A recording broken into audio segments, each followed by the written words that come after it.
So hi everyone, welcome back to another new video.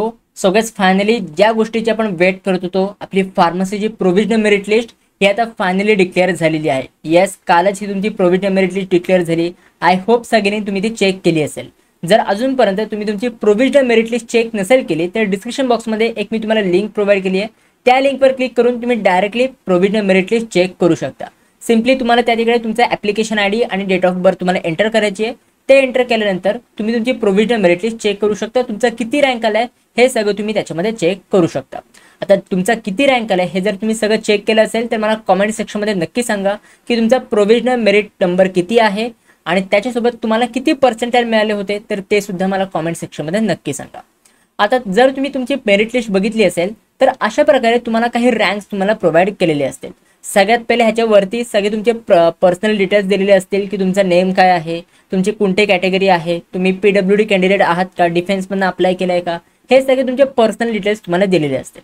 त्याच्या खाली तुम्हाला असा काही मेरिट नंबर्स तुम्हाला दिलेले असतील. सगळ्यात पहिले तुम्हाला दिलेले असेल स्टेट जनरल मेरिट नंबर.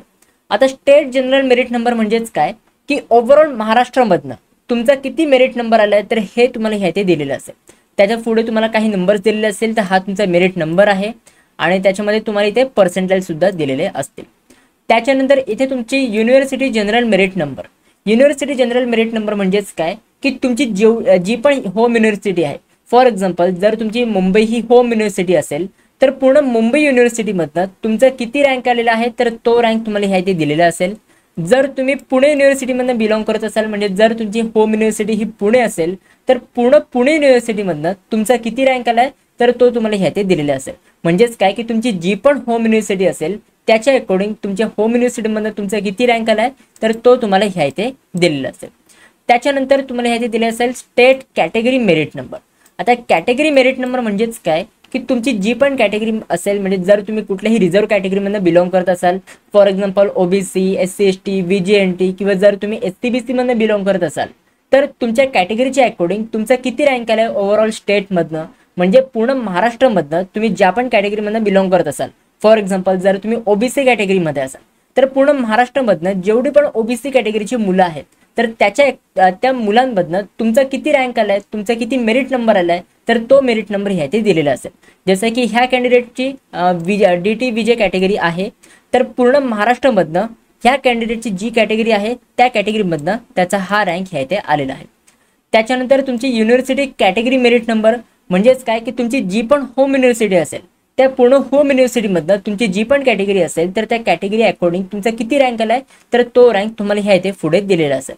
म्हणजे फॉर एक्झाम्पल जर तुम्ही SC कॅटेगरीमधनं बिलॉंग करत असाल आणि जर तुमची होम युनिव्हर्सिटी ही मुंबई असेल तर पूर्ण मुंबई युनिव्हर्सिटीमध्ये जेवढी पण SC कॅटेगरीमधनं मुलं आहेत, जेवढी पण मुलं SC कॅटेगरीमधनं बिलॉंग करतात तर त्याच्यामधनं तुमचा किती रँक आलाय तर तो रँक तुम्हाला ह्या इथे दिलेला असेल. त्याच्यानंतर जर तुम्ही TFWSला अप्लाय केलं असेल तर तुमचा TFWS मेरिट नंबर ह्या इथे दिलेला असेल आणि ह्या इथे ऑल इंडिया मेरिट नंबर सुद्धा दिलेला असेल. म्हणजे जर तुम्ही नीटची एक्झाम दिलेली असेल तर तुमचा ऑल इंडिया मेरिट नंबर तुम्हाला ह्या इथे दिलेला असेल. जर तुम्ही ऑल इंडियामधनं अप्लाय नसेल केलेलं तर तुमच्या MSTCDच्या अकॉर्डिंग ऑल इंडियामधनं तुमचा किती रँक आलाय तर तो रँक तुम्हाला ह्या इथे दिलेला असेल. त्याच्या पुढे तुमचे पर्सेंटाइल सुद्धा दिलेले असेल. म्हणजे जर तुम्ही नीट वगैरेची एक्झाम दिली असेल तर तुम्हाला ह्या नीट असं लिहून दिलेलं असेल आणि त्याच्या अकॉर्डिंग किती रँक आहे तर तो रँक तुम्हाला दिलेला असेल. आता जर तुम्ही ह्या इकडे लेडीज कॅन्डिडेट असाल तर तुमच्या लेडीजचे पण काही रँक्स तुम्हाला प्रोव्हाइड केलेले असतील. For example ladies state general merit number म्हणजे पूर्ण महाराष्ट्रामध्ये जेवढ्या पण मुली आहेत त्याच्या अकॉर्डिंग तुमचा किती रँक आला तर तो रँक तुम्हाला दिलेला असेल.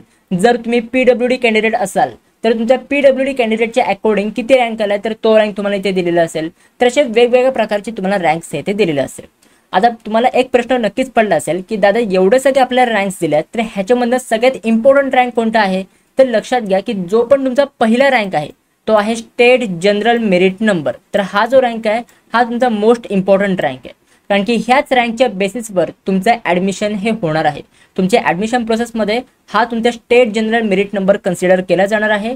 बाकीचे हे जे मेरिट नंबर आहेत हे काही कन्सिडर केले जाणार नाहीत. हे जस्ट तुमच्या माहितीसाठी आणि अल्गोरिथमसाठी आहे. बट जो तुमचा स्टेट जनरल मेरिट नंबर आहे हा तुमचा मोस्ट इम्पॉर्टंट आहे. कारण की जर तुम्ही कट ऑफ लिस्ट जरी बघितली असेल ना तर तुमच्या कट ऑफ लिस्टमध्ये फॉर एक्झाम्पल मी हे बॉम्बे कॉलेज ऑफ फार्मसी हे घेतलंय आणि जर तुम्ही ते बघू शकत असाल तर इथे आपल्याला रँक्स दिलेले असतात आणि खाली तुम्हाला पर्सेंटेज दिलेले असतात. हे सगळं तुम्हाला माहिती असेलच. आता हे जे आहे ते रँक्स असतात हे तुमचे स्टेट जनरल मेरिट नंबर असतात.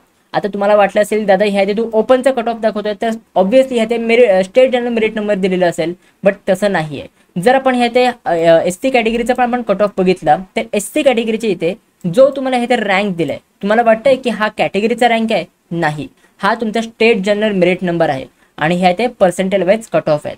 प्लस ह्या ते एसटी कॅटेगरीचं पण बघितलं तर एसटी कॅटेगरीचा पण ह्या ते स्टेट जनरल मेरिट नंबर आहे, म्हणजे ह्या स्टेट जनरल मेरिट नंबरला लास्ट इयरला रँक हा कट ऑफ झाला होता, ह्या ते कट ऑफ दिलेला आहे आणि ह्या ते खाली पर्सेंटेज वाईज कट ऑफ तुम्हाला दिलेला आहे.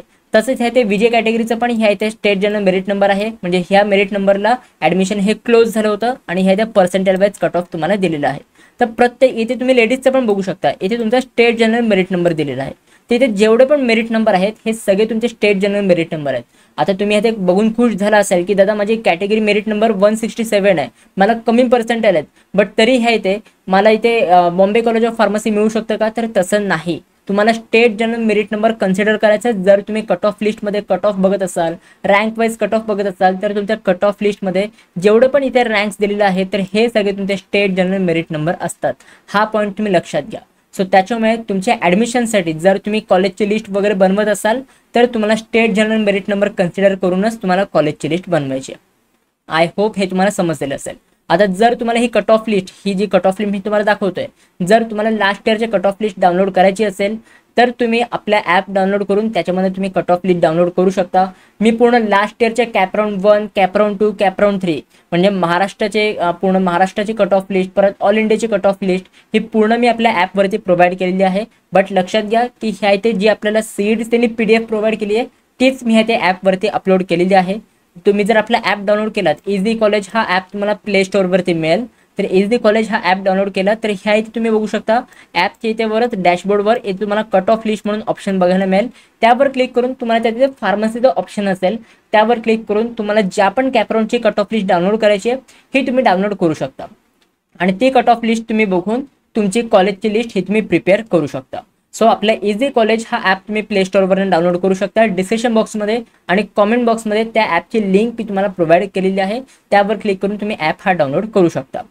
आता त्याच्यानंतर आपले इम्पॉर्टंट डेट्स काय आहेत, आता आपल्याला पुढे काय प्रोसेस करायचे तर लक्षात घ्या की आता आपल्याला 3 दिवस दिलेले आहेत, 7 सप्टेंबरपासून ते 9 सप्टेंबरपर्यंत हे आपल्याला 3 दिवस दिले आहेत आपल्याला ग्रीव्हन्सेस रेज करण्यासाठी. म्हणजे आता जी पण तुमची प्रोव्हिजनल मेरिट लिस्ट रिलीज झाली आहे तर त्या प्रोव्हिजनल मेरिट लिस्टमध्ये तुम्ही सगळे डिटेल्स तुमचे चेक केलेले असतील, तुम्ही रँक्स तर चेक करताच, प्लस त्यासोबत जे पण तुमचे पर्सनल डिटेल्स आहेत तर हे पण तुम्ही चेक करून घ्या.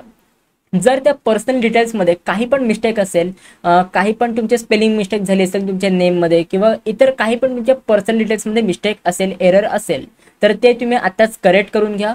तुम्हाला 3 दिवस दिलेत, ह्या 3 दिवसांमध्ये तुम्हाला लॉग इनमध्ये रेज ग्रीव्हन्सेस हा तुम्हाला ऑप्शन दिलेला असेल, तर त्यावर क्लिक करून तुम्हाला काय डिटेल्स करेक्ट करायचे आहेत त्यावर तुम्ही ग्रीव्हन्सेस रेज करा आणि ते डिटेल्स तुम्ही करेक्ट करून घ्या. एकदा तुम्ही डिटेल्स करेक्ट केले तर तुमचा फॉर्म परत तुम्हाला व्हेरीफाय करावा लागेल.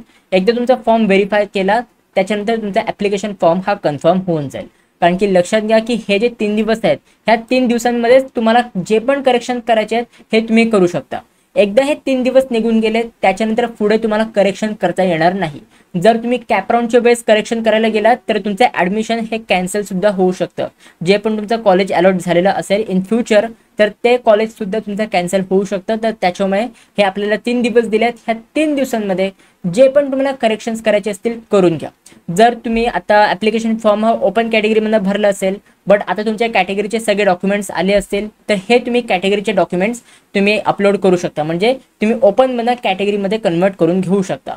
फॉर एक्झाम्पल जर कुठला असा कॅन्डिडेट असेल ज्यांनी आधी ओपनमधून फॉर्म भरला होता बट आता त्याच्याकडे ओबीसी सगळे सर्टिफिकेट्स आलेले आहेत किंवा SCBC सगळे सर्टिफिकेट्स आलेले आहेत तर तो कॅन्डिडेट OBCमधनं किंवा SCBCमधनं अप्लाय करू शकतो, म्हणजे तुम्ही कॅटेगरी कन्वर्ट करू शकता. बट ह्या 3 दिवसांमध्येच तुम्हाला ही सगळी प्रोसेस कंप्लीट करायची. एकदा हे सगळे 3 दिवस झाले त्याच्यानंतर आपली फायनल मेरिट लिस्ट डिक्लेअर होईल 12 सप्टेंबरला. 12 सप्टेंबरला तुम्हाला सगळे तुमचे फायनल रँक समजतील. आता जे पण तुम्हाला रँक समजलेत हे सगळे प्रोव्हिजनल रँक्स आहेत. हे नंतर रँक तुमचे चेंज सुद्धा होणार आहेत फायनल मेरिट लिस्टमध्ये, म्हणजे हे रँक तुमचे फायनल नाही आहेत. जे पण रँक्स तुम्हाला फायनल मेरिट लिस्टमध्ये बघायला मिळतील ते तुमचे फायनल रँक्स असणार आहेत आणि त्याच्यामध्ये थोडेफार तुम्हाला रँक्समध्ये चेंजेस हे बघायला मिळतील. सो त्याच्यामुळे तुमची फायनल मेरिट लिस्ट ही 12 सप्टेंबरला डिक्लेअर होणार आहे. ऑल्सो जर तुम्हाला फार्मसीच्या पर्सनल काउन्सिलिंगमध्ये एनरोल करायचं असेल तर अजूनही तुम्ही एनरोल करू शकता. मी ॲक्च्युली ही बॅच खूप आधीच क्लोज केली होती, बट मुलांच्या डिमांडमुळे ही बॅच मी रिओपन केलेली आहे.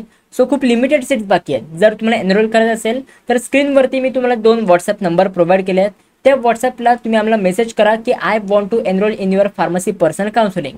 मग आम्ही तुम्हाला पूर्ण डिटेल्स सेंड करू की ह्या पर्सनल काउन्सिलिंगमध्ये आम्ही तुम्हाला काय काय फीचर्स प्रोव्हाइड करणार आहोत आणि तुम्ही काउन्सिलिंगमध्ये कसं एनरोल करू शकता. तर आम्ही तुम्हाला हे सगळे डिटेल्स प्रोव्हाइड करू. सो त्याच्यामुळे 2 नंबर मी तुम्हाला स्क्रीनवरती प्रोव्हाइड केले आहेत. ह्यावर तुम्ही कॉल करू नका, व्हॉट्सअपलाच मेसेज करा की I want to enroll in your pharmacy personal counselling, म्हणजे आम्ही तुम्हाला पूर्ण डिटेल्स हे सेंड करू. सो जर तुम्ही इंटरेस्टेड असाल तर नक्की तुम्ही एनरोल करा. खूप लिमिटेड सीट्स बाकी आहेत. एकदा हे सगळे सीट्स फुल झाले तर मी ही बॅच क्लोज करणार आहे. आय होप हे सगळं तुम्हाला समजलेलं असेल. आता जर तुम्हाला सगळे मेरिट लिस्टची PDF पाहिजे असेल, म्हणजे तुमचे महाराष्ट्र लेवलची पूर्ण मेरिट लिस्टची PDF, ऑल इंडिया लेवलची PDF मेरिट लिस्टची, जर तुम्हाला ही PDF पाहिजे असेल तर आपले मी टेलिग्राम ग्रुपवरती प्रोव्हाइड केलेली आहे. तुम्ही टेलिग्राम ग्रुप पण जॉईन करून ठेवा. डिस्क्रिप्शन बॉक्समध्ये मी तुम्हाला त्याची लिंक प्रोव्हाइड केली आहे. लक्षात घ्या की फार्मसीसाठी खूप कमी जण आहेत अपडेट देणारी. त्याच्यामध्ये मी तुम्हाला रेग्युलर अपडेट्स प्रोव्हाइड करत असतो आणि खूप आधीपासून मी फार्मसीच्या मुलांना गाईड करतोय. तुम्ही जरी लास्ट इयरच्या मुलांना विचारलं तर लास्ट इयर सुद्धा पूर्ण ॲडमिशन कंप्लीट होईपर्यंत मी फार्मसीसाठी व्हिडिओज प्रोव्हाइड केले होते. तर त्याच्यामुळे आपल्यासोबत तुम्ही कनेक्टेड राहा. टेलिग्राम ग्रुप जॉईन करून ठेवा, कारण की लक्षात घ्या की प्रत्येक वेळेला video time to time provide करायला जमत नाही. त्याच्यामध्ये एडिट करायला लागतं, व्हिडिओ रेकॉर्ड करायला वेळ जातो. तर त्याच्यामुळे आता तुम्ही टेलिग्राम ग्रुप जॉईन केलात तर जी पण काही तुमची लेटेस्ट अपडेट असेल तर ही मी तुम्हाला टेलिग्राम ग्रुपवरती प्रोव्हाइड करू शकतो. तर त्याच्यामुळे टेलिग्राम ग्रुप सगळ्यांनी तुम्ही जॉईन करा. जेवढी पण फार्मसीची मुलं ही व्हिडिओ बघतात सगळ्यांनी तुम्ही टेलिग्राम ग्रुप जॉईन करा. टेलिग्रामची लिंक मी तुम्हाला डिस्क्रिप्शन बॉक्समध्ये प्रोव्हाइड केलेली आहे. सो गाइस, आय होप हे सगळं तुम्हाला समजलेलं असेल. जर सगळं तुम्हाला समजलेलं असेल तर नक्की तुम्ही ह्या व्हिडिओला लाईक करा आणि कॉमेंट करून सांगा की ही व्हिडिओ तुम्हाला कशी वाटली. त्यासोबत कॉमेंट सेक्शनच्या बाजूला तुम्हाला हाईपचा एक नवीन ऑप्शन दिलेला आहे. यूट्यूबने एक नवीन फीचर काढलं हाईपचं. जर तुम्ही ह्या व्हिडिओला हाईप केलं तर ही व्हिडिओ अजून जास्त मुलांपर्यंत पोहोचेल. जर तुम्हाला पाहिजे असेल की अजून फार्मसीच्या मुलांना गायडन्स मिळावं तर तुम्ही ह्या व्हिडिओला हाईप नक्की करा. त्यावर तुम्ही हाईपवर क्लिक केलं तर ही व्हिडिओ हाईप होईल. तर त्याच्यामुळे कॉमेंट सेक्शनच्या बाजूला जो हाईपचा ऑप्शन दिलाय तर तो तुम्ही हाईपच्या ऑप्शनवर नक्की क्लिक करा. So guys, that's it for this video. कशी वाटली तुम्हाला ही व्हिडिओ? आवडली असेल तर नक्की लाईक करा, शेअर करा, सबस्क्राईब करा. भेटूया आपण पुढच्या व्हिडिओमध्ये. तोपर्यंत बाय बाय, सी या अँड बघू.